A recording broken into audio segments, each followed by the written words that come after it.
తాజా ఛానల్కి స్వాగతం. ఈరోజు శ్రావణ శుక్రవారం మొదటి వారం, అందుకని అమ్మవారికి పరమాన్నం అంటే ఇష్టం, అందుకని పరమాన్నం చేస్తున్నాను. చిన్న గ్లాసుడు బియ్యం పాన్లో వేసుకుని కొంచెం దోరగా వేపించుకుంటే పొంగల్ బాగుంటుంది. ఒకసారి ఇలా వేపించేసుకుని 2 సార్లు కడిగేసుకుని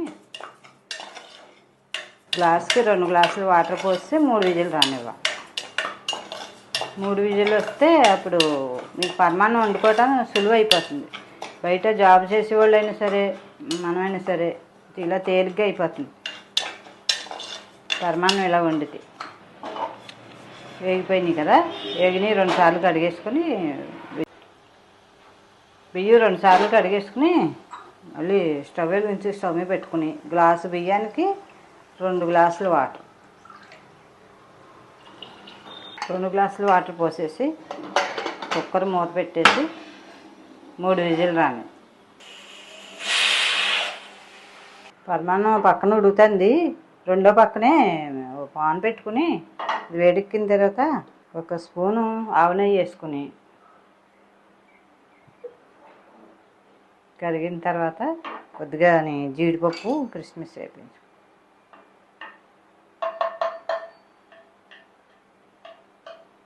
రెండు స్పూన్లు జీడిపప్పు కొద్దిగా వేగిన తర్వాత జీడిపప్పు,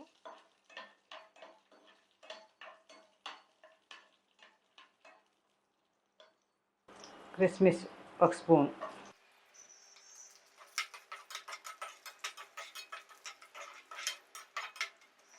స్టవ్ సిమ్లో పెట్టుకుని నిదానంగా వేగనివ్వాలి, అయితే మాడిపోతాయి. దోరగా వేగినాయి కదా, కిస్మిస్ కూడా ఇలా ఉబ్బినాయి కదా, ఈ రకంగా వేయించుకోవాలి. ఇప్పుడు స్టవ్ ఆపేసుకో.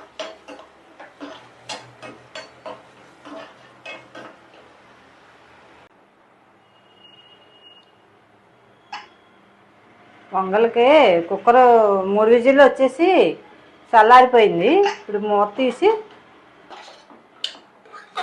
అన్నం ఉడికిపోయింది కదా, ఇదంతా ఇలాగ చిరివేసుకొని మనం బియ్యం ఎన్ని పోసామో బియ్యానికి 2 వంతులు పాలు పోసుకోవాలి. అన్నం ఈ రకంగా ఉడికిపోయిన తర్వాత మనం ఎప్పుడు పరమాన్నం ఈ రకంగా వండుకుంటే అండి తేలిగ్గా ఉంటుంది. గ్లాస్ బియ్యం కదా, 2 గ్లాసుల పాలు, అంటే కొలత చెప్తున్నాను మీకు. ఆవు పాలు కొన్ని ఎక్కువ పోసుకున్నా బాగానే ఉంటుంది. అమ్మవారికి ఆవు పాలు అంటే ఇష్టం కదండి, ఆవు పాలతో పరమాన్నం. ఇలా కాస్త ఉడికాక అప్పుడు బెల్లం అవి వేసుకోండి.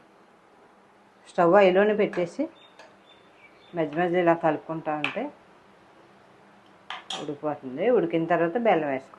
ఇక పరమాన్నం ఇలా ఉడుకుతుంది, పాలు పోసాం కదా, ఇలా ఉడుకుతూ ఉండగానే బెల్లం పొడి వేసుకుంటాం. పరమాన్నం ఉడుకుతాను కదా, ఉడుకుతూ ఉండగా 1 కప్పు బెల్లం పొడి స్టవ్ సిమ్లో ఉంచుకొని, అంటే ముందే అయితే కొంచెం పాలు విరుగుతాయి అనే భయం ఉంటుంది కదా, ఇలాగైతే మీకు పాలు బెల్లం వేసినా కానీ విరగదు.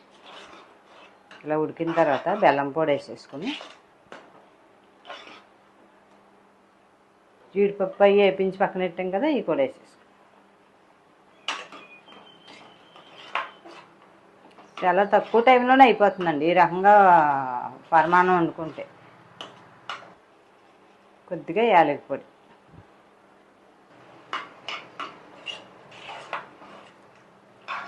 శ్రావణ శుక్రవారం మొదటి వారం, ఈరోజే కదండి ప్రారంభం.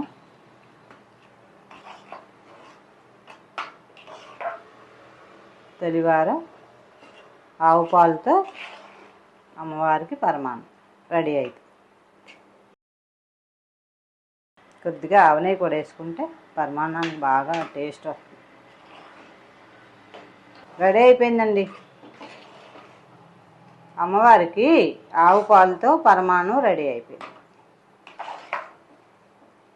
ఇది చల్లారిన తర్వాత అప్పుడు దేవుడికి నివేదించు. పరమాన్నం అంతా చల్లారిపోయిందండి, చల్లారిపోయింది. మనం బౌల్లో తీసేసుకొని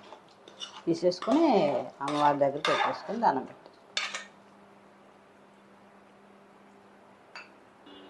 వచ్చిందండి. మీరు కూడా ఈ రకంగా ట్రై చేస్తారా? శుక్రవారం, శ్రావణ శుక్రవారం అనే అక్కర్లేదు, ప్రతి శుక్రవారం అయినా మనం ఇలా ఈ రకంగా చేసుకోవచ్చు.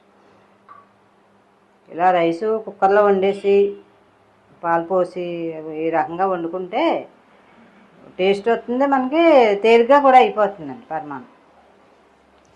బాగుందండి, నచ్చిందండి మీకు? మీరు కూడా ఇలా ట్రై చేస్తారా? Please subscribe, share and like. Thank you.